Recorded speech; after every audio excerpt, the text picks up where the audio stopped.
Welcome to a brand new episode of IDTALK4ED Live, the show for the unsung heroes of education.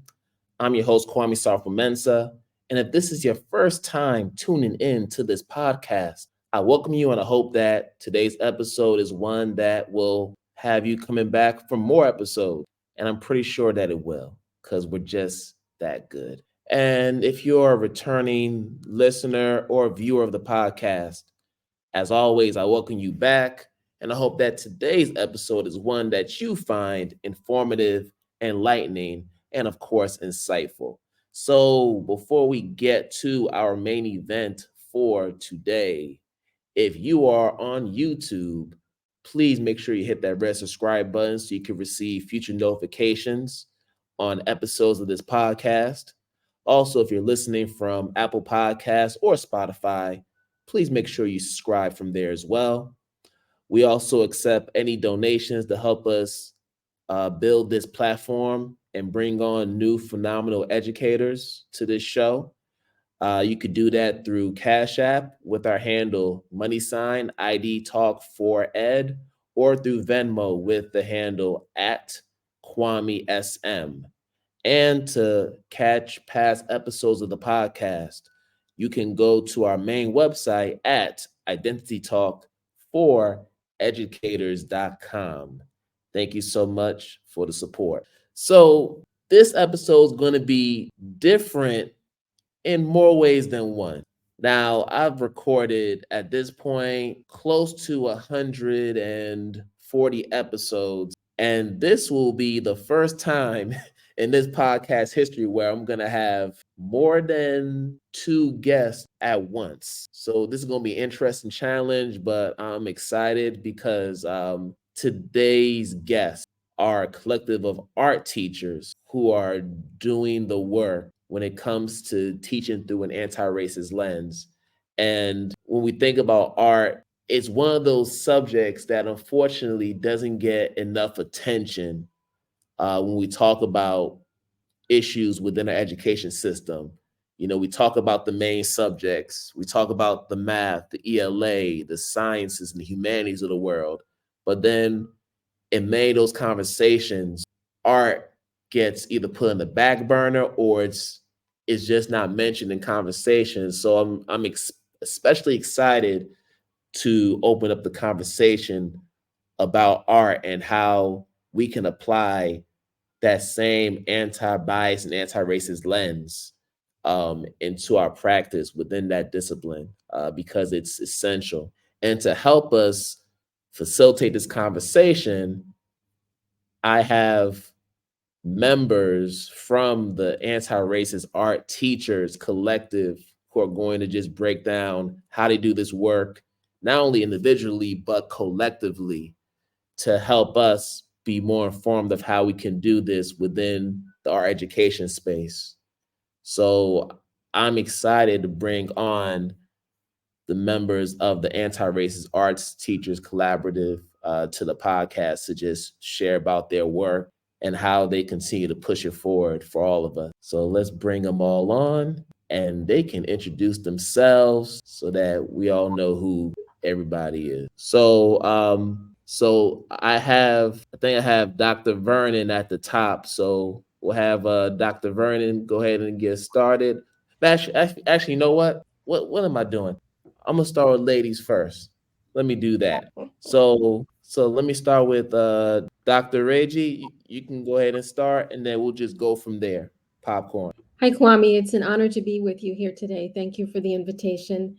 I'm Dr. Reji Mathew. I'm an art accessibility advocate, and my area of specialization is looking at ableism inherent in the educational system and looking at increasing access paths to the expressive art. Thanks so much for inviting us today. I feel very honored to be here with all these great folks. I'm Dr. Lori Santos, Associate Professor of Art Education at Wichita State University. And my research focus is in collaborative community engagements include working mostly with Indigenous and Native populations, but I also extend out into cross-cultural interactions. All right, thank you and welcome. I can go next. I am Paula Liz, hola todos. Had been an elementary and middle school art educator for the last 14 years. I've taught at charter schools, independent and public schools. And also I just want to briefly shout out our 3 other members that weren't able to make it today. So Abby Birhanu, Khadesia Latimer. Hi, everyone, and thanks again to Kwame for having us all here this afternoon. My name is Anjali Wells. I am a visual art educator in Montgomery County Public Schools in the state of Maryland. I have taught at the elementary, middle, and high school levels before moving into my current role where I am a content specialist overseeing all of the art and dance programs for our kids. Hello, everybody. I am Vernon Faines. I'm not a doctor, but that did sound great. I am a middle school visual arts teacher in Baltimore County, Maryland. I also am an adjunct at Towson University and on the leadership team for NEA Leaders for Just Schools. Thanks for having us on. Yeah, sorry about that, Mr. Vernon. I was manifesting. I was trying to project on your behalf. Yeah. That's all that was. You feel like a doctor to me. Yeah, so that's what came from my spirit.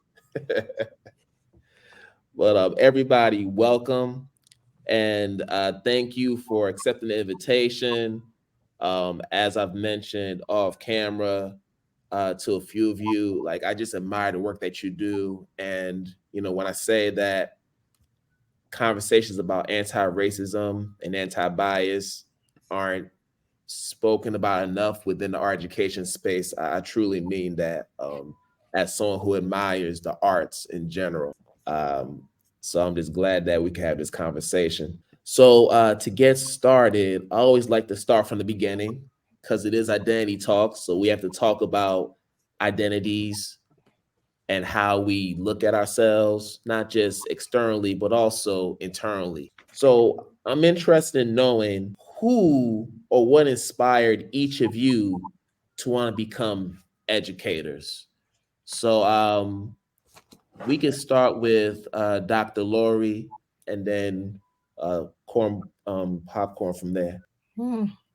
Wow, that's a great question. There's just been so many folks over the years that have inspired me, but I think largely it was other educators, other teachers who, seeing that they took the time to listen and care. I remember my middle school art teacher, who was one that just would really provide opportunities for self-expression that was different than what I had had in other experiences, where we had to do what's sometimes referred to as those cookie cutter lessons or, step-by-step lessons, but she allowed us to do our own thing. And then just moving on into high school, but my college professors and then other artists that I've worked with. So yeah, there's been just so many, I believe, that have just really been important to me. I'll add on there. My art educators were a huge motivating factor for me to pursue art education. And it was a decision I made at the high school level because of my high school art teachers. I'd always loved art, been good at art. In middle school, my art teacher also just created a space that was just different.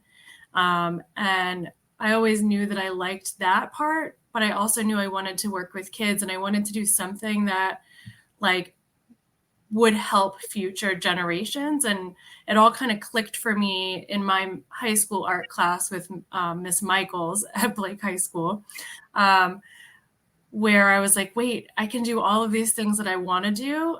And then I can be in the art room all day long for the rest of my life. That sounds great. So that is what inspired me to pursue art education, from the beginning. Awesome. Yeah, I think for me, it started in high school. I had a high school art teacher who was just very flexible in how he managed his classroom, allowing us to be expressive and to find our own path and explore different materials. And that was super fun for me.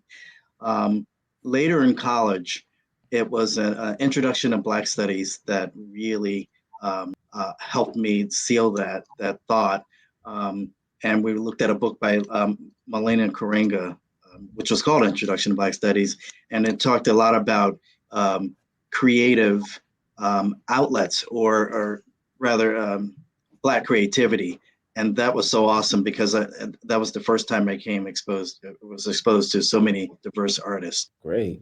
I think for me, I've always done form. So my first job, I was a tennis coach. So again, the working with kids and just that learning with students, I think and just kind of that sense of community belonging. And going back to what Anjali was saying, that ability to create a positive change. So knowing that in my own personal experience, my teachers had a really positive impact in my life, and me to do that From my experience as a person with a lifelong disability, I have been in neurorehabilitation since childhood. And in the neurorehabilitation world, growth and learning is intermodal.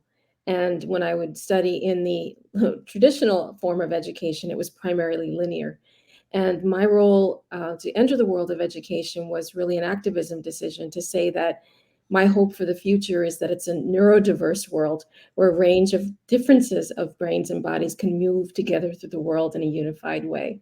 And I felt that education was a way to extend that narrative.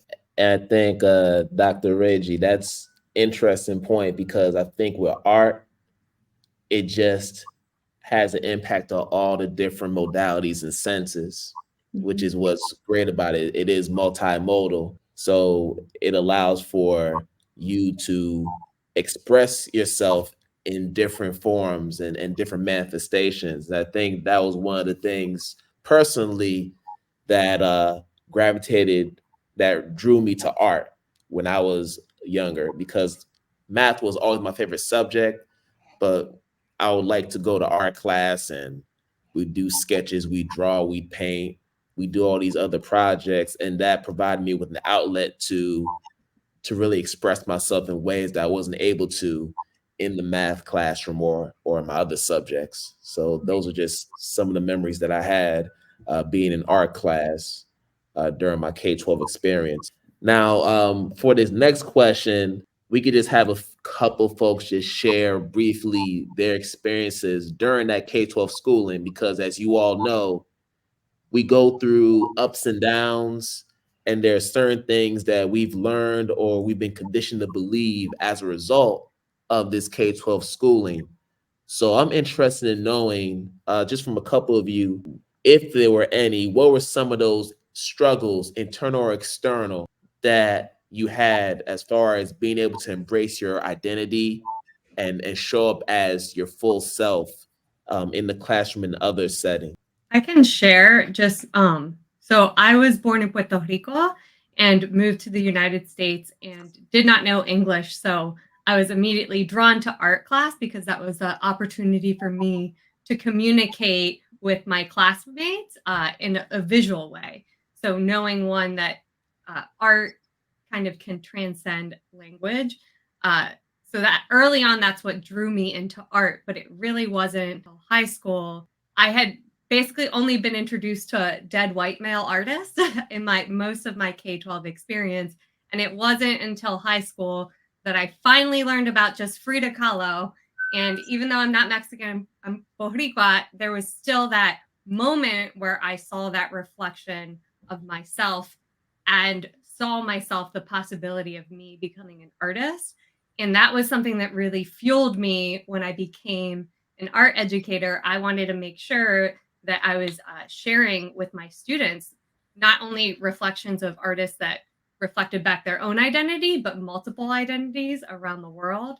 And also my personal K-12 experience, that first kind of K through up until high school, there was not a lot of creative freedom that didn't come until high school. And I remember being really kind of upset that I didn't have more opportunities for authentic creative expression and exploration until then. So that when I became an elementary, middle school art teacher, I also wanted to make sure that I was giving opportunities for students to really explore themselves and their authentic, creative, unique selves, not just who can copy an apple the best. Cool. Well, I do want to echo that. I'm sorry, go ahead. No, go ahead, Vernon. I do want to echo what Paula Liz was saying, because there was in my middle school and high school, there was not a connection with the artist or even our styles that I was learning about. So I couldn't really find a space for my authentic self and to bring my creativity into the classroom. I think we had a thwarted sense of the standards of creativity and beauty in art because we weren't exposed to the whole global experience. Just a very few select folks that we were allowed to copy, so to speak. It was no connection. It was passionless. It was not emotive for me. So my college experience luckily took me into a different direction, but the high school, middle school experience was not very productive for me. I grew up before the ADA, so it was a very difficult upbringing where all of the framework was primarily ableist and there were no access paths to people with different levels of ability. So at ARAD, that's what we've really dedicated the art accessibility pages as. It's just to give a broader depiction of what, similar to what Vernon says, about what happens when we provide the access paths. What's most meaningful to me about the arts is the arts are about potential and possibility. And when we have a very linear, ableist sort of pathway of how people can evolve, it is such a loss to the human story. Yeah, thank you all for sharing just some of your experiences. And I know there's a lot more to share. But I want to just dive right into the conversation. So you all are art educators. You are coming with your own intersectional experiences just with art and how that's had an impact in your lives. But before you became art teachers, you all had to go through a process where you had to get certification and take certain coursework in order to be able to teach in the classroom. So I'm curious to know, as you're thinking about that pre-service training that you received, what were some elements that were absent from that process that you wish were present during the time that you were pursuing your certification? I have two things that come to mind very quickly with this question. This is something I'm really passionate about in my current place in my career, is improving this process. First and foremost, what sticks out for me is thinking about what our certification is in art. We're certified pre-K through 12th grade for every single art medium, and we are expected to be experts in that entire range. And where I went to college, I went to the University of Maryland, they actually don't have a ceramics class or program at all at the school. So right away, working with clay and ceramics is probably one of the most memorable projects people have from their art experience at the K-12 level. And I automatically was at a disadvantage because I didn't happen to choose to take it in high school. So I really came into being in a place where I had to be the expert on this with very little experience. So something that I think needs to be looked at is kind of how we're ensuring the success of our pre-K through 12 certified teachers with the things that are expected from them. But the other thing I think about is equity and culturally responsive teaching and anti-bias, anti-racist framework and education in general. That was something that I pursued on my own mid-career in diving into that work and kind of bridging the two questions we've kind of tackled. I am Indian, English, and Irish, multiracial. A lot of my experience growing up in the K-12 schooling system was being confronted with how I didn't fit, with assumptions that was made about who I was, what I was. A lot of people assuming that I was Latina, but I'm not. People questioning why I was hanging out with mostly white people and not necessarily Black people or Latina people. And it had a lot to do with just what was happening in my community at the time. And so when I got to preparing to become an educator, it was really important for me to take those kinds of assumptions out of my classroom and out of my space and out of my planning, because it had a really negative effect on me. And I wanted to really ensure that my students were never in a place where they felt like they couldn't really speak up about who they were or what they were thinking about or where they were going, what they were going through, or even not knowing, because sometimes you don't know how you feel about some of these things. And sometimes, you know, your identity construction isn't always so simple. And so for me, like, those kinds of conversations are so critical now. They were when I was in it, but it just didn't exist yet really as like a focus in pre-service education. But in our contemporary society is more important than ever, as we are just continuing to have more diversity within our world. And the role and ask of educators is only growing. So those are the two major things I think for art education that I want to see a more focus on in pre-service.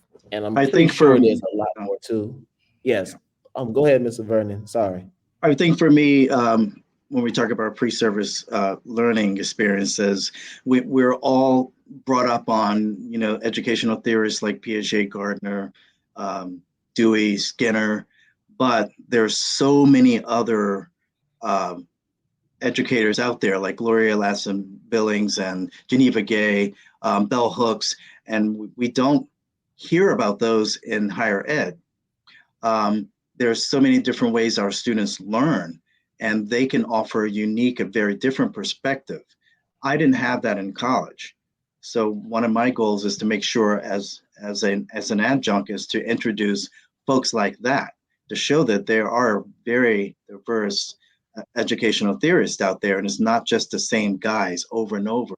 Our students are different today than they were 50 years ago, and their needs are very different. So we have to be able to look at other ideas about how our students learn best. And I actually have a question with regard to that. Now, in your experience, and anybody can answer this, was there any requirement to learn about any of the cultural responsive teaching figures that we know about, whether it's a Dr. Gloria Ladson-Billings, a Geneva Gay, among others? Were there any requirements in your art education programs at the time?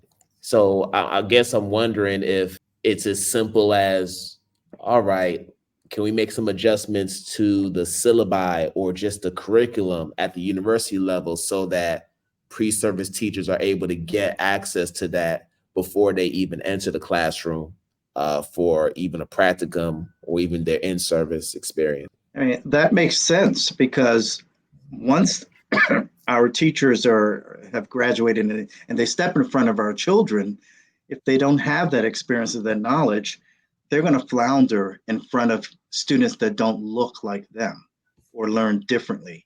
So it should be a requirement, not just a box to check, but an actual ongoing learning. I'm still learning. And all of us here are still learning how to best serve our students and how to become better educators. So not only should it be required, it should be something that's ongoing. Absolutely. Did anybody else want to share? I got a whole bunch of questions, but I want to make sure everybody has a chance to just share for that part. Yeah, I think for me, as far as like philosophers, you know, theorists, and that are from different backgrounds, you know, looking at those from the global majority or BIPOC, I didn't really know about any of those folks until I was in my PhD program.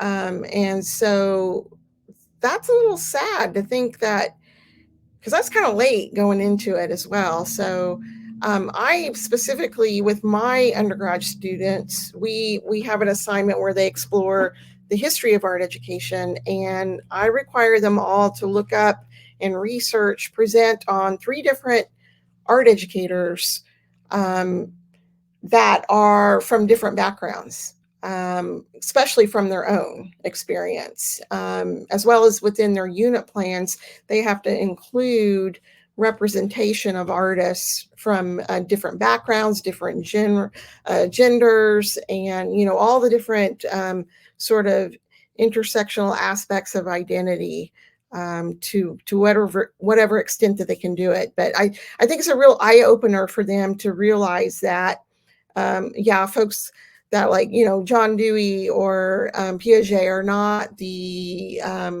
end of educational theory. Yes, I appreciate can, that, Dr. Lori. Oh, yep. I could What was just add, that? I can add one more thought to what Lori is sharing, is that in the disability justice world, we talk about cultural humility, but we want to extend that and talk about disability humility. That this person has lived in their body, whatever way it is, and moved through the world. So looking at that in terms of a strength and a contribution rather than a deficit from an ableist perspective. Very important. All very important points.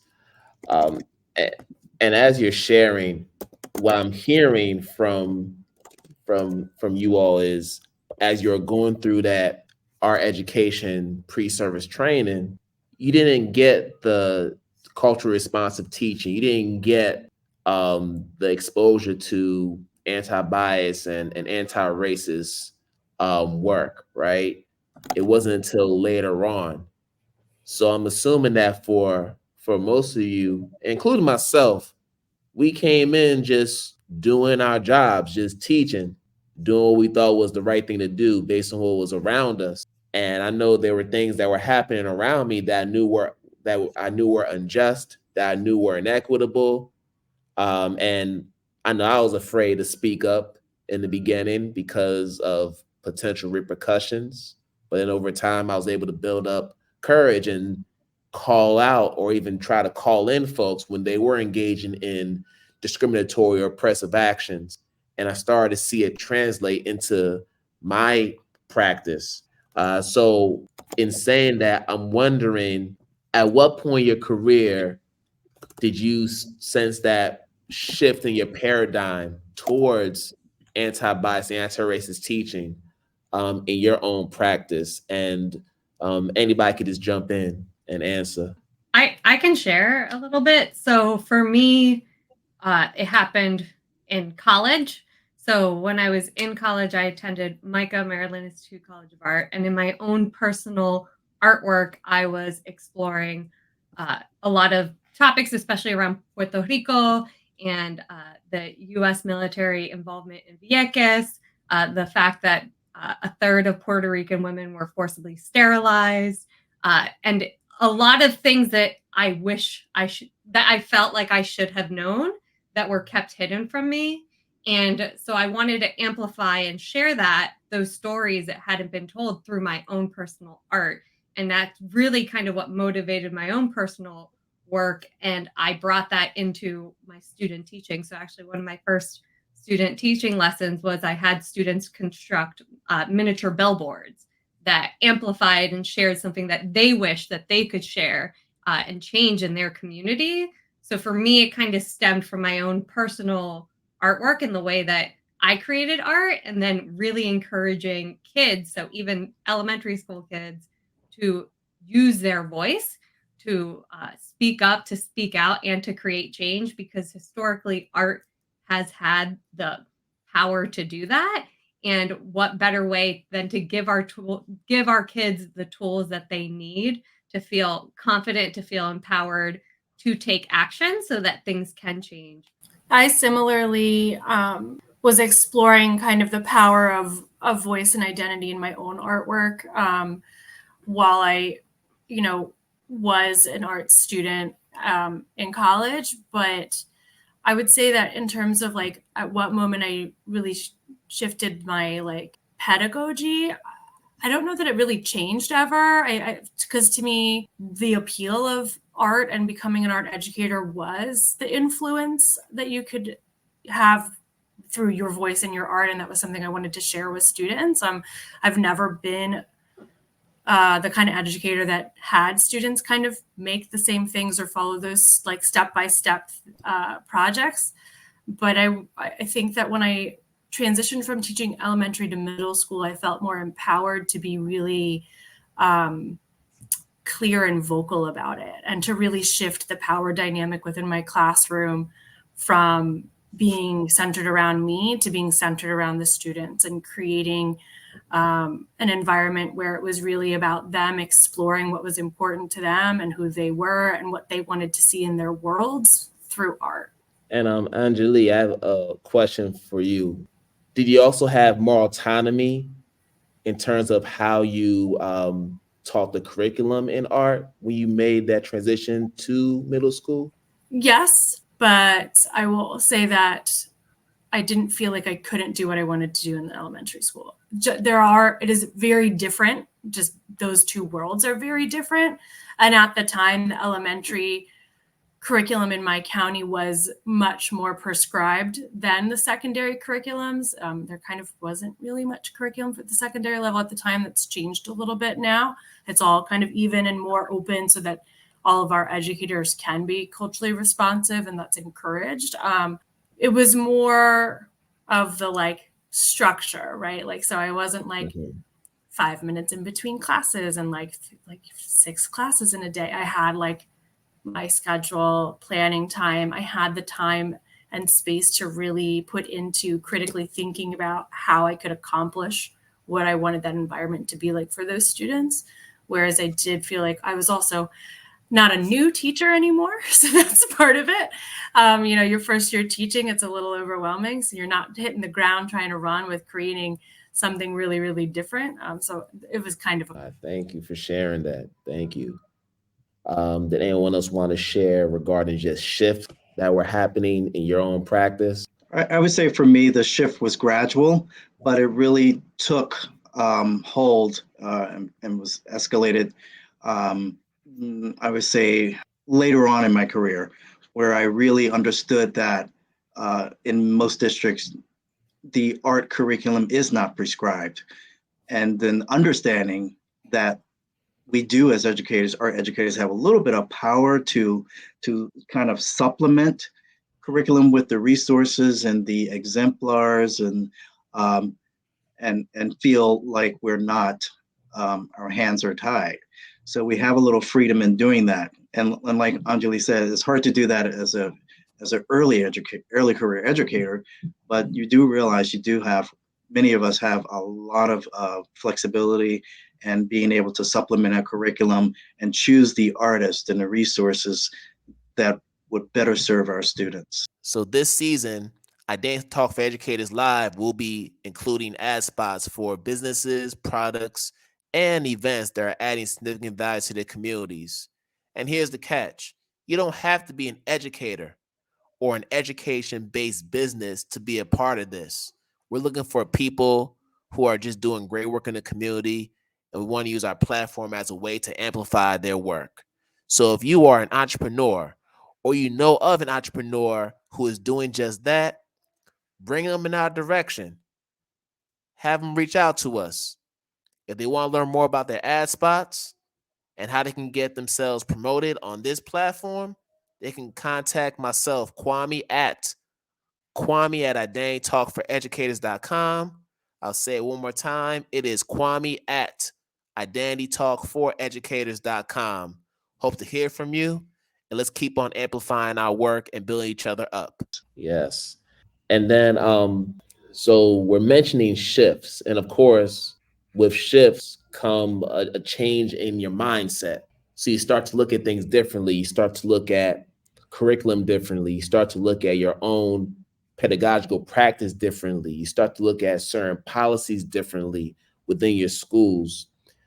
So for our educators who may be in the infant stages of this journey, this anti-racist journey, what are some things that they can do to get started in making that shift? Because it's one thing to understand how to do it in theory, but how does that translate into practice? So I know there are many things that can be done, but what are just a few things that we can at least start off with to get on that right path? I think I always consider looking at it from two lenses, from looking at it one way at the really investigating and interrogating the curriculum and the content that you're teaching, but also your instructional practices and the way you teach. I think it's really a combination of both. A lot of times people think like, oh, if I just incorporate diverse artists in my curriculum, I'm anti-racist. And that's not all that there is to it. Yes, that's a part, but that is just one small part of a larger whole. You really have to reflect, and it's a constant reflection because, like Vernon said, we're still learning, and there's never going to be this end point. So, really looking at and examining everything that you're teaching, the posters on your wall, the way students are interacting, the way you're interacting with students is really important to kind of do that self-reflection and self-audit first. Mm-hmm. Yeah, to piggyback on that, I love that idea of that self-work, that's so important, that we need to be, thinking and looking at and constantly learning. As educators, we graduate, we have this certificate or title as being an educator, but that doesn't mean that we stop being learners. And I always like to see it as a very collaborative process. And it's really tough, I think, as educators, because the typical paradigm sets us up to believe that we are the ones that have the power in the classroom. And even with being in this group, it's really helped me and reminded me so much of how much that I have to remind myself to let go of some of that power in the classroom and allow my students to, inform what it is that we might be exploring to some extent.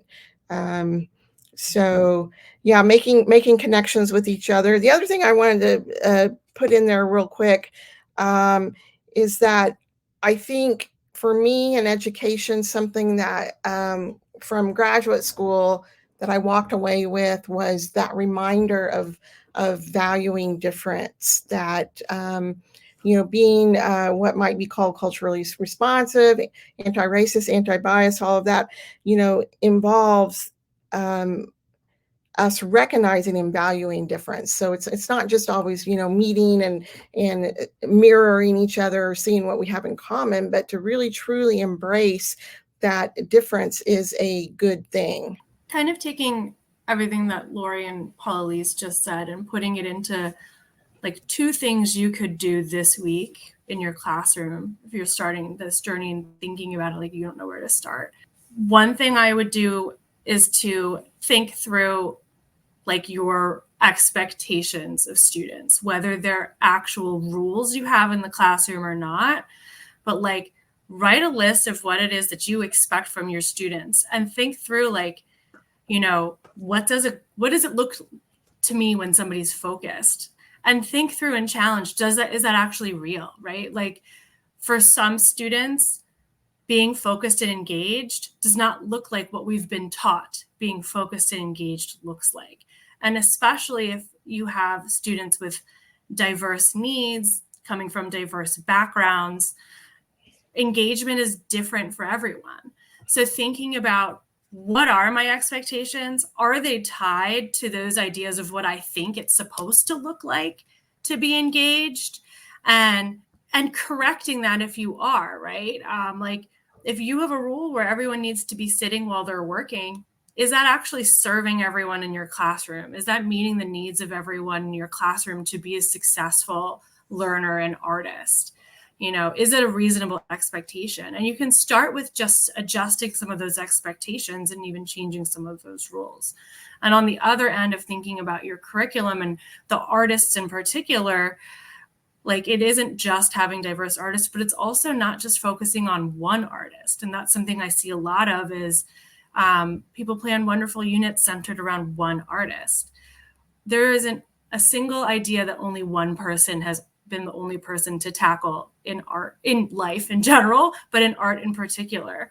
So take that time that if you know this artist is a great example of the thing you're teaching, push yourself to go find 2 to 3 other artists that also tackle that thing, that maybe have a disability, that come from a different background, that speak a different language, have a different gender identity, push yourself to include more than one artist as an example, and make sure that those artists are all representative of different identities. And I think it'll be a perfect opportunity to plug your website, because I've been looking at the website, and of course, besides just the beautiful aesthetics of the website, I want to just direct people to how they can start that process. So I actually went to the learning and unlearning section here, and there's a starter guide right here. Literally provide you with some prompts and some guidance as to how you can start that process of becoming an anti-racist art teacher. And I just love how organized it is. You pretty much all the resources you need are right here on this page. So for folks that haven't been to the Anti-Racist Art Teachers website, please make sure y'all go to the unlearning and relearning section, because pretty much what we're talking about right now is right here at your disposal. So much great information. Yeah, and just to kind of highlight a lot, I think especially art educators, a lot of times there aren't resources that are specific to visual arts. And a lot of the resources under our resources tab, we do have resources that are specific for visual art teachers. So I think that's really great. And there's also some art lessons on there. And I just want to do a plug of our book that we had that came out, Anti-Racist Art Activities for Kids. So there's lots of lessons in here, including the billboard lesson that I kind of mentioned earlier. So this is another great. Yes. And and there's a lot here. The books, podcast, even interviews of artists, and then just talking about disability justice, the importance of accessibility in the arts. I just love how intersectional it is. Like, you're hitting on all the different identity markers, which is essential, especially when we talk about anti-bias and anti-racist work. We have to be talking about intersectionality, not just in the art education space, but all disciplines, especially now with all the different legislation that's being put out there that's invisibilizing and suppressing different marginalized identities. It's just great to see a space that affirms all those different markers. And I know it's a lot of work to put that together, a lot of work. So in speaking of that, how did y'all get together? So let's talk about that. The Anti-Racist Art Teachers team. And now this is even the full team. These are just a few representatives of a huge collective.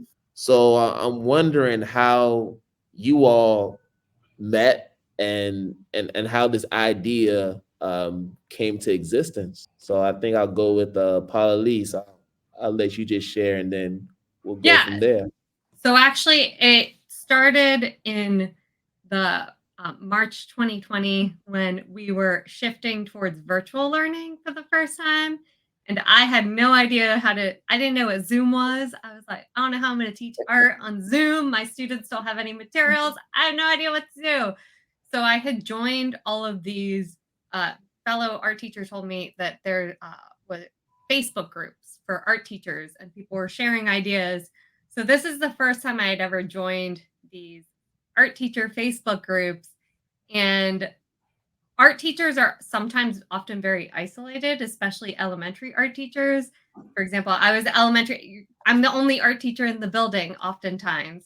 So I really loved that idea of connecting with art teachers all across not only the United States, but the world. And I started, getting ideas and sharing ideas on there.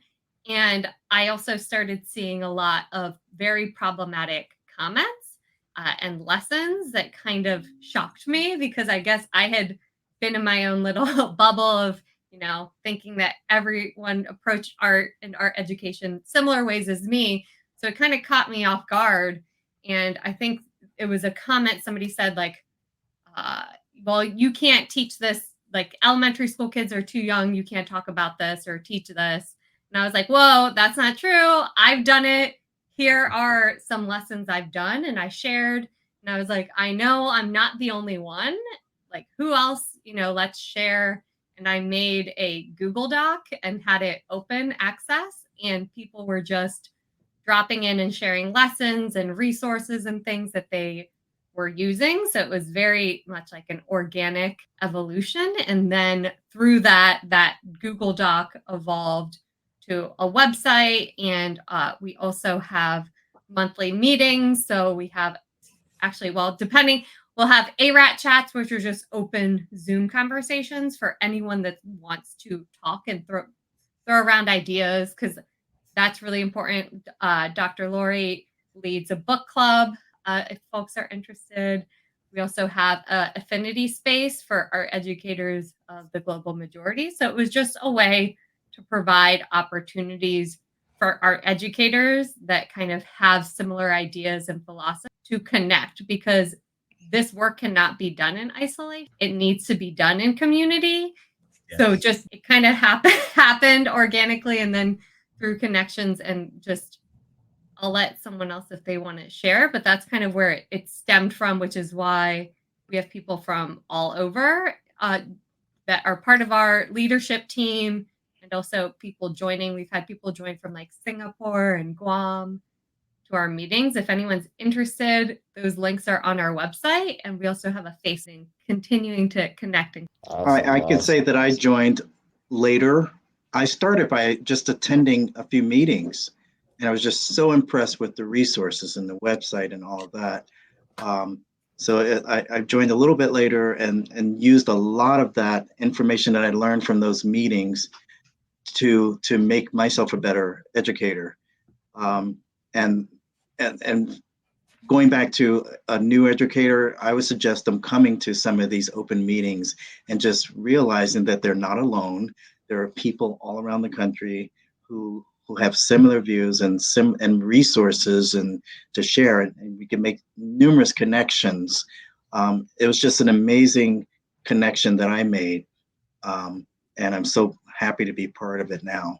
And I'm thinking, as you are forming this collective, and this is just an observation that I've made in my years in the classroom and in different schools, when we think about power and positionality within the education space, usually if you're an art teacher in that school, you're probably down the lower end. You don't really get a chance to provide input on curricular decisions or policies, because for pretty much every school I've been to, the art class was basically an elective, or it was just a class where, okay, kids aren't testing today, they'll just have art for today. So almost treated like it's a babysitting class, which we know is far from the truth, but that's been what I've witnessed.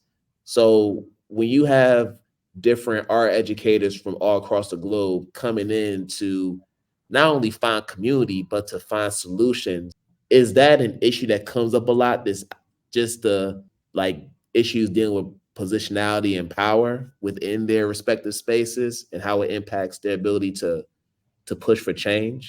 I'm glad you brought that up. I would say since the day I became an educator, I understood that I had to be a constant advocate for the arts.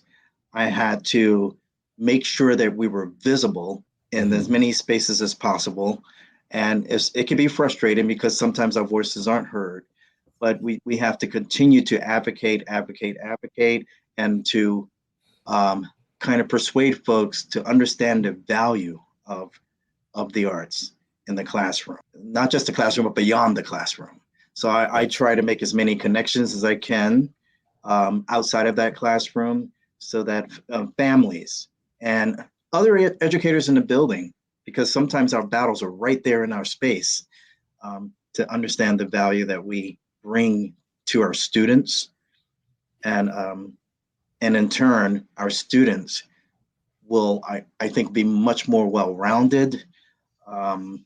And sometimes we're the only reason a lot of our kids come to school, to be able to express themselves through the arts. through visual arts and through the other arts. And like adding on to what Vernon just said, I really truly believe that the art room is the best space to be having conversations around anti-racism. And I feel like our educators that are focusing solely on teaching skills are really doing a disservice to students, because it is the one opportunity. There are so few opportunities that students get in a day to be creative, to explore, to think outside the box, to really have that space. And I feel like I personally am biased. I think it's the most important space in the school.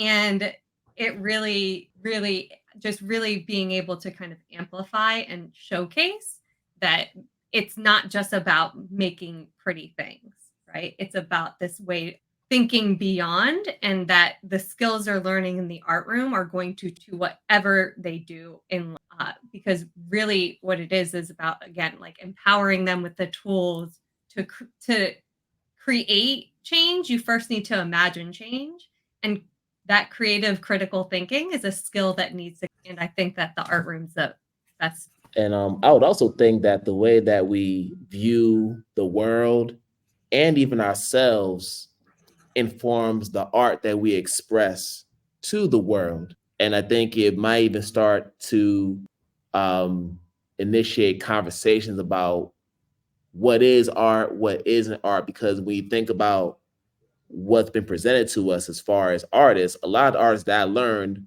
were of European descent. They were probably Italian or from some other romantic country. And that's what was exposed to me. So like, yes, they're going to push Picasso in front of me. They're going to push Michelangelo in front of me. I learned about Frida Kahlo because I watched the movie. I think was it Jennifer Lopez who was Frida Kahlo?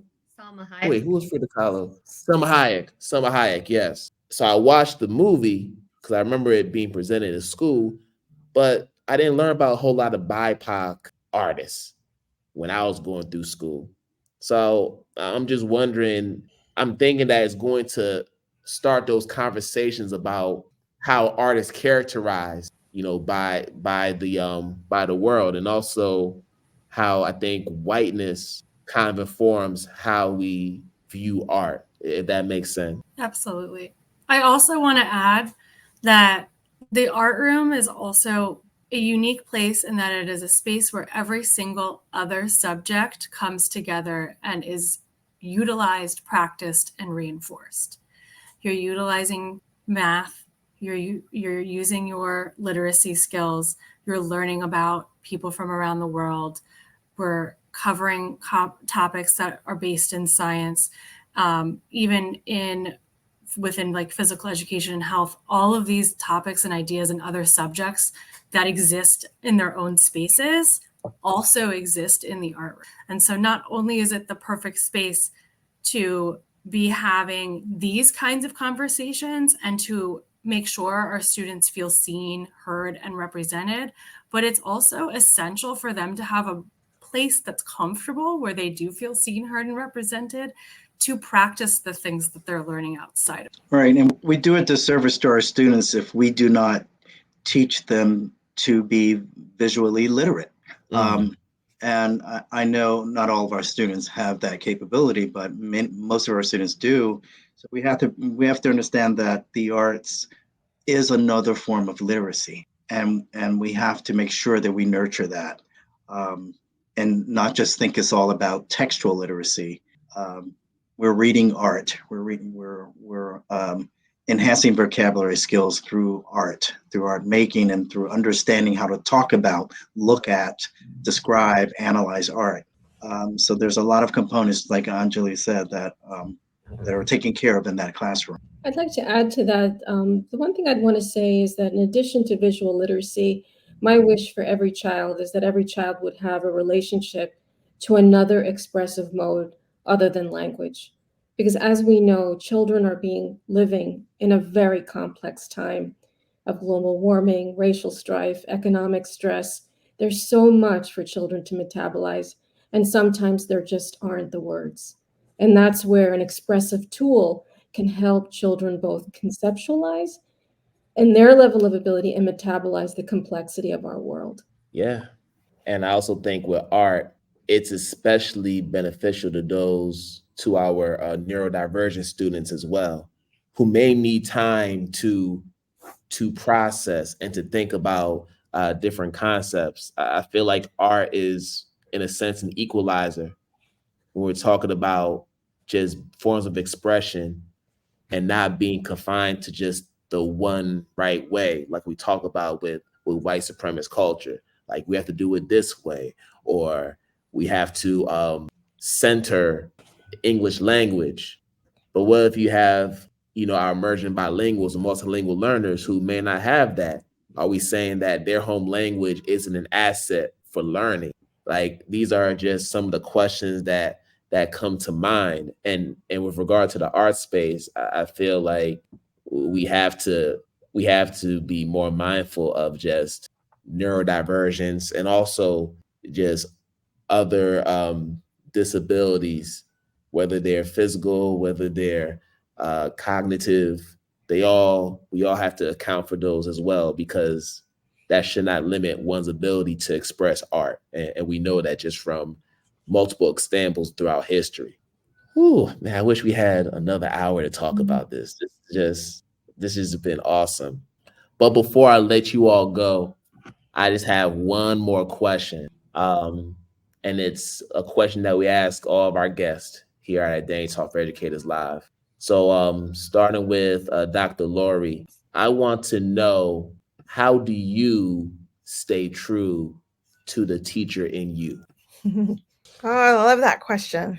How you stay true to the teacher in you. For me, it's like reminding myself that I'm always a student of life, and that includes being collaborative, gaining new skills and knowledge, and ultimately finding out how I can use what it is that I've learned to help others, to make this world a better place, than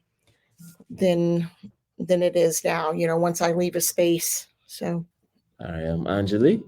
For me, it's continuing to engage in professional development, and in particular in community spaces with other educators.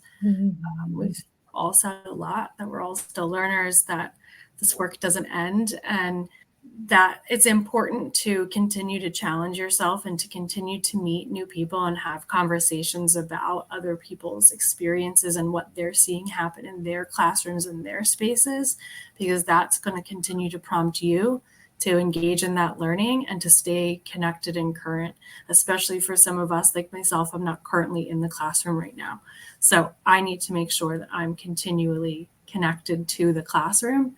Otherwise, my role in supporting my teachers isn't effective. Thank you. Dr. Reji? Oh, you're muted. What I want to add, thank you, Kwame, is there's two values in the expressive arts. One is that art is process. So, and second is that mental health is a practice. Mental health is not an event. It's not an endpoint. It's not an outcome. That mental health has to be rediscovered and renewed every single day. And the arts, engaging in one's practice, can be a way to constantly be close to the experience of creative vulnerability, that you never lose sight of what you're guiding your students to do, that is really fresh and current in your own spirit. Thank you. Thank you. Paula Liz? I think for me, most important, and just being able to reflect and learn and grow with other teachers, with students. It's just, I think, really central in my own teaching practice and the way I've become a better educator. And the second thing with that is also focusing more on the things that I can control. Sometimes I kind of get caught up like all doom and gloom, like, oh no, like what power do I actually have? But really focusing on the impact that as art educators, especially, we teach. Elementary school teachers teach 500-600 kids a year. Throughout your career, you're having such an important impact on so many lives. So kind of also focusing on the impact that you do have. And finally, Mr. Vernon, finish this off. I would say that just constantly defining and redefining my identity. And part of that, as Dr. Reggie said, is through making art, just to keep making art, keep learning and growing, and then encouraging others to do the same, whether it's students or colleagues or early career educators. So that's where I am. Awesome. So, Anti-Racist Art Teachers Collaborative. Thank you all for coming. This has been a great conversation, and honestly, I wish that we have more conversations about art education on other platforms because we don't speak about it enough, like I mentioned in the beginning. So I appreciate you all for taking time to just share a little bit about the work that you all do in that space. And of course, we gotta give you an opportunity to just share once again how other art teachers and others can connect with you and support the work that you all are doing in the space. So our website, if anyone's interested, is antiracistartteachers.org. And at the very top of that webpage, we have a link to our Facebook group, which is, we changed the name. It used to be Art Teachers for Anti-Racist Curriculum. I can't remember if someone else remembers what it is now, but the link takes you there to just continue that conversation. We have monthly ARAT chats, book clubs, and resilience circles, which are all online, rotating once a month, so once every 3 months each. So please go check those out. And on Instagram, we're at Anti-Racist Art Teacher. Thank you all so much. And like I said, if we can do a part 2 later on down the road where we can get the whole team or as many more people to come on, that'd be great. Maybe even do a forum because there's so many things that we didn't even get to in this conversation that we can just get to for another time.